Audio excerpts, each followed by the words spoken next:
So, eto nakikita natin. Wow, for some of you guys, maaari may mga, wow, eto na. May mga bagong kontrata, bagong offer na mag-strengthen, no? Ito mga bagong kontrata na to, mga kapiksi. Ito yung pwedeng mga bagong offer to ng trabaho, bagong pagkakakitaan, bagong negosyo, ganyan. Ito yung i-offer sa'yo ni universe para magkaroon ka ng financial gain para malampasan mo itong mga financial difficulties mo, mga kapiksi.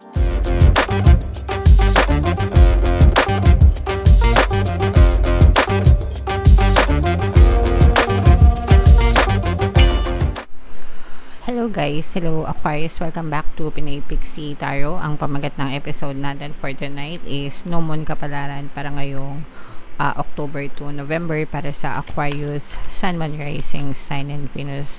Yung ating No Moon guys ngayong October ay sa October 2. Tapos yung next na No Moon naman natin ay sa November 1, mga kapiksi. So ang reading na to ay para sa period na yan. Unahin natin itong No Moon message guys para sa inyo. Look at the bigger picture, mga kapiksi. Okay? Parang this is also another way of saying look at the brighter side of things. Wag muna natin agad. Kumbaga, parang sinasabi dito na huwag kayo masyadong matrigger agad sa mga panlabas na anyo, sa mga nakikita nyo agad-agad without looking at the bigger picture. Kumbaga, nagigets nyo ba? Wag yung pang ibabaw lang.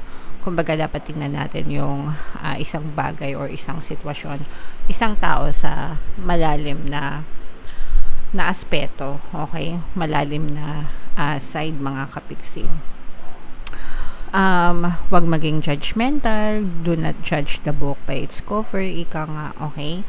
And there's always a brighter side to everything. Sometimes kasi ang nakikita lang natin yung tip of the iceberg. Kumbaga, 'di ba, yung iceberg, yung tip nun sa ibabaw ng tubig, hindi natin nakikita kung gaano pa siya kalaki or kalawak sa ilalim ng tubig, mga kapiksi.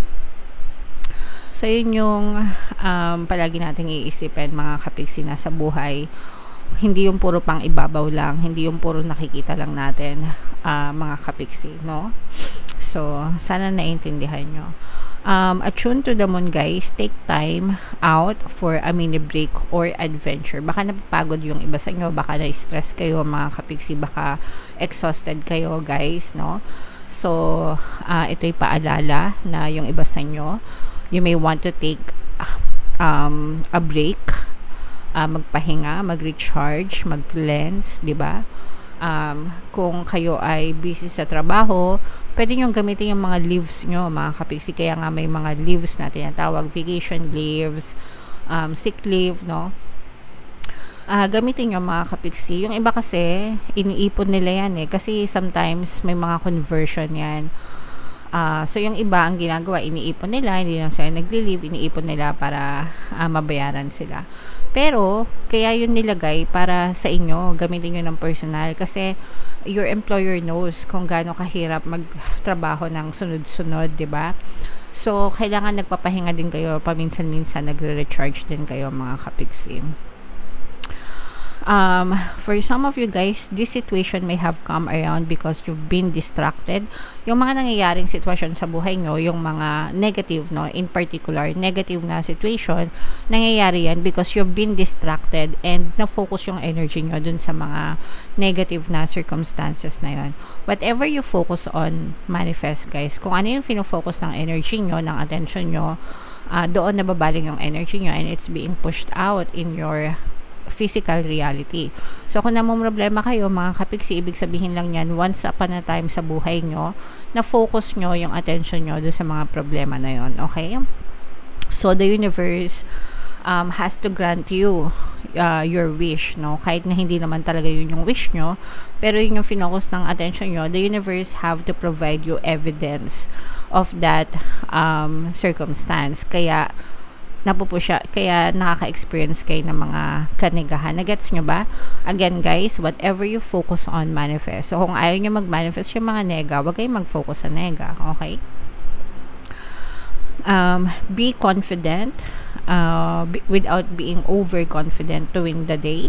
Kailangan palagi kayong confident sa sarili nyo. Syempre, wag naman yung exage, guys, no?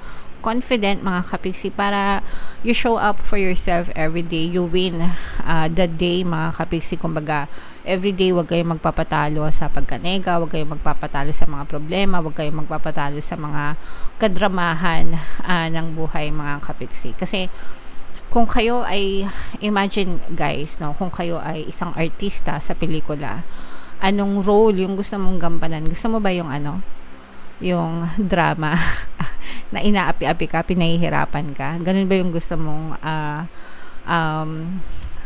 drama sa buhay mo, 'di ba? Ganun ba yung role na gusto mong gampanan? Ako syempre pagka yung tipong magiging artista ka lang din naman and bibigyan ka ng chance na makaganap, 'di ba? Doon na sa masaya, maganda, mayaman, nanalo sa loto, 'di ba?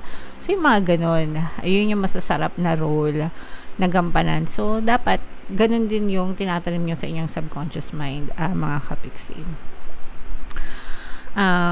You have to balance. You have to find a balance between speaking your mind and saying too much. Hindi porket tama ka, sinasabi mo na lahat, mga kapiksi, okay? Sometimes nakakasakit din tayo ng damdamin ng ibang tao, so kailangan nyo mag-minor, magpreno, mga kapiksi, okay? So, yeah. Comment down below, guys, if feeling nyo naintindihan nyo yung mga messages na yan, and kung feeling nyo naka-resonate ba sa inyo, Aquarius. So tingnan natin yung ganap sa inyo, guys, ngayong new moon season. Shuffle natin to. Habang shuffle ko to, guys, panoorin nyo muna yung video natin regarding sa ating paano mag-manifest ng abundance video course.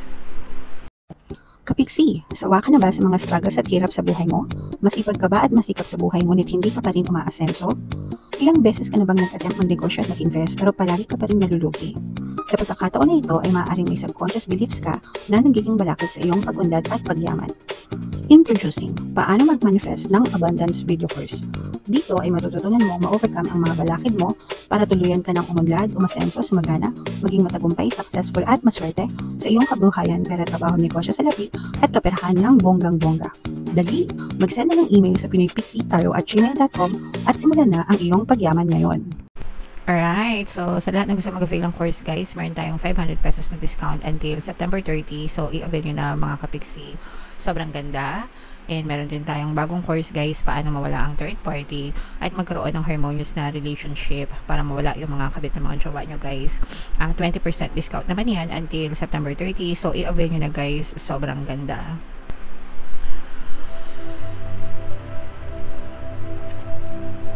Alright. So, meron dito presents, guys, na another air sign, Aquarius, Gemini, Libra, at saka earth signs, Capricorn, Taurus, Virgo, at saka fire sign, Aries, Leo, Sagittarius. So, for some of you, pwedeng may mga ganyan din kayo sa inyong natal chart, or you may be dealing with other people na may ganyan sa kanilang natal chart.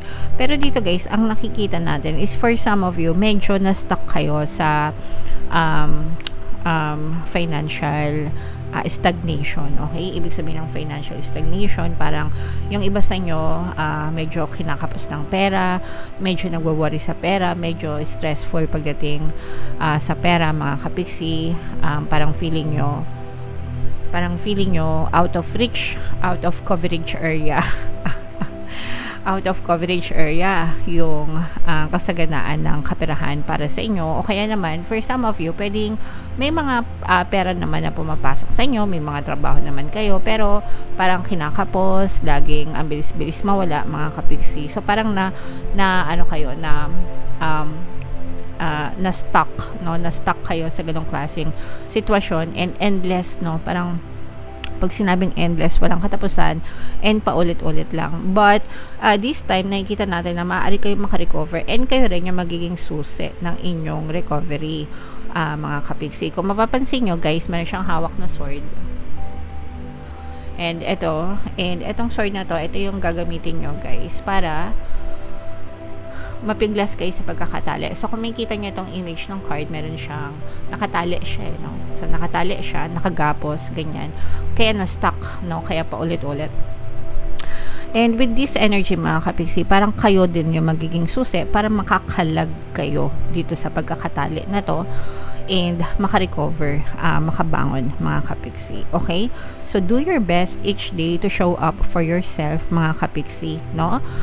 Kumbaga, everyday na gumigising ka, no? Palagi kang mag-affirm, palagi kang magdasal, palagi magsikap, palaging positibong mental diet. Palaging sasabayan guys ng positibong mental diet. Kasi kahit na anong kilos nyo at kahit anong dasal nyo, kung kayo naman ay nega, talagang mai-stuck kayo dito mga kapiksi. So, gawin nyo ang lahat ng magagawa nyo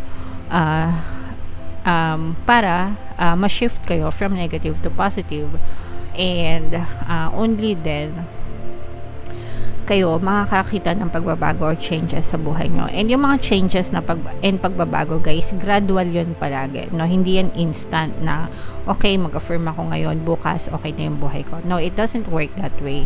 Gradual yan. Ibig sabihin unti-unti, no? The universe will show you small evidences. Yun yung mga sinasabi nating mini manifestation o kaya mga BBL, no? Birds before land na manifestation. Giving you evidence na okay, gumagaan na yung buhay na to, so let's show him or her more, no? Ganon ang manifestation mga kapiksi. So maaring ganon din yung mangyari sa inyo guys, unti-unti, hindi agad-agad mga kapiksi. Kasi for some of you guys, nakikita natin na nagsisikap naman talaga kayo, pero yung iba sa inyo guys, parang feeling ko din nag-juggle kayo. Ibig sabihin parang naninimbang kayo at saka na nahihirapan na mag-shift from negative to positive. Sometimes nega kayo, pinaglalabanan nyo, nagpapaka-positive kayo, and sometimes naman positive, kinakain pa rin ng negative. And that's normal mga kapiksi, especially kung galing kayo sa kanegahan. Okay? Kung buong buhay nyo sanay na sanay kayo magnega, sanay-sanay kayo magdrama, sanay-sanay kayong mag-okray sa buhay nyo, 'di ba? Napakahirap maging positibo, pero mahirap din magpaka-negatibo mga kapiksi. Okay? So, choose your hard. Be consistent, mga kapiksi. As long as you do your best each day na magpaka-positibo, okay, take one day at a time.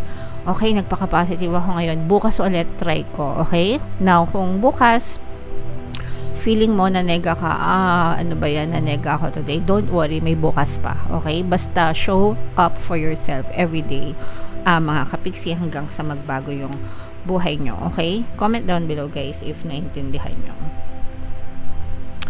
So, eto nakikita natin. Wow, for some of you guys, maaari may mga, wow, eto na. May mga bagong kontrata, bagong offer na mag-strengthen, no? Ito mga bagong kontrata na to mga kapiksi, ito yung pwedeng mga bagong offer to ng trabaho, bagong pagkakakitaan, bagong negosyo, ganyan. Ito yung i-offer sa'yo ni universe para magkaroon ka ng financial gain para malampasan mo itong mga financial difficulties mo mga kapiksi. So, magbabago din yung ikot ng mundo mo, no, pagdating sa kapirahan. Pero again, no, you have to show up for yourself every day. Palagi kang mag-affirm, palagi kang magdasal, palagi kang humilos, at palaging magkaroon ng positive mental diet para talagang dumating ito sa buhay mo mga kapiksi. Kasi hindi ito dadating hanggang hindi ka nagbabago. Kung araw-araw puro nega ka, hindi ito dadating sa buhay mo. Okay? Pero ito guys, i-mind mo na to sa comment section. Mind, bagong kontrata, bagong offer, bagong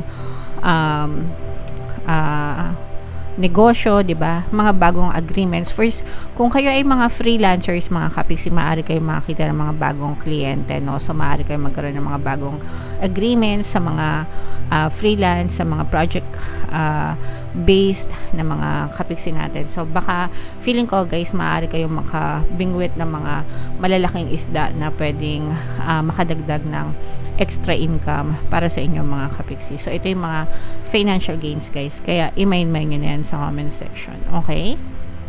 Alright. So feeling ko this is very unexpected, parang hindi mo siya ina-expect mga kapiksi. So again, sabi ko nga sa inyo, when you affirm, the universe has to provide you evidence, no? Kaya nangyayari yan sa inyo mga kapiksi. Okay? So, comment down below if feeling nyo naka-resonate kayo. And guys, i-mind nyo na to lahat sa comment section mga kapiksi. And ito yung ating 2025 kapalaran guys, panoorin nyo na. And ito naman yung ating success stories ng paano mag-manifest ng abundance video course. Click here to subscribe guys, and ito yung ating mga pampaswerte subliminals. Thank you for liking, sharing, and subscribing, and see you again next time. I love you all guys. Have a nice day. Bye-bye.